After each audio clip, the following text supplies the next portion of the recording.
Alléluia, alléluia.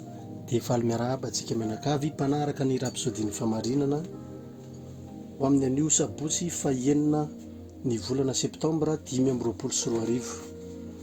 Ny rapisodin'ny famarinana zay ny soratan'ny lehilahin'Andriamanitra Docteur Révérend Chris Voya Kilomé DSI didiny amintsika dia nampitondraina ny lohahevitra manao hoe tiany ianao hitombo. Ozy izy hoe tiany ianao hitombo. Petera varotoko fatelo andiny vavalo ambin'ny folo.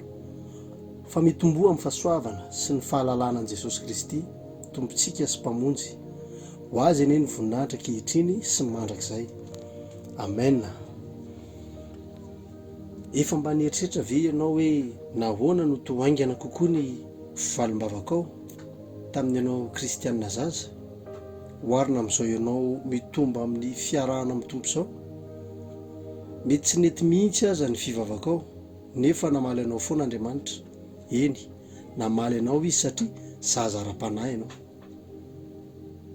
Mamaly ny vavaka toy izany Andriamanitra tsy hoe satria marina izy ireo fa manome fahafahana malalaka ny zaza hitombo izy. Rehefa afaka kelikely izay nahazatra azy ireo nefa nety tamin'io ambaratonga io dia tsy miasa intsony satria mila mitsahatra amin'ny ronono izy ireo. Fa izay rehetra mivelona amin'ny ronono dia tsy zatra miteny ny fahamarinana satria mbola zaza-bodo. Hebreo 10:7. Rehefa mitombo amin'ny Kristy ianao dia manomboka mandray anao amin'ny mpamatorana kokoa Andriamanitra. Ny zavatra lazainao sy ataonao, ny teny ambaranao, ny teny renesinao, ny fomba fisainanao, ny hevitrao momba ny soratra masina, ny fomba fivavahanao sy ny votoatin'ny vavaka ataonao sy ny sisa dia hanomboka anandanja. Ahita ianao fa tsy mivavaka amin'ny Jesosy amin'ny anaran'i Jesosy isika fa mivavaka amin'ny ray amin'ny anaran'i Jesosy. Tsy manantona azy isaky ny mivavaka koa isika. Ny andro nanoloranao tena ho an'i Kristy ateraky indray dia nanantona azy ianao. Ny mpanota no afaka miteny hoe Tompo, manantona anao aho amin'ny anaran'i Jesosy satria tany ivelany izy fa ianao ao aminy, velona ao aminy. Ho an'ny kristianina zazaranofo dia mety tsy hisy dikany firy ireo zavatra ireo nefa misy dikany ara-panahy goavana. Hoy ny Baiboly fa ho an'izay lehibe ny ventin-kanina dia ho an'izay manana saina efa zatra nampiasaina tsara ka mahay manavaka ny tsara sy ny ratsy.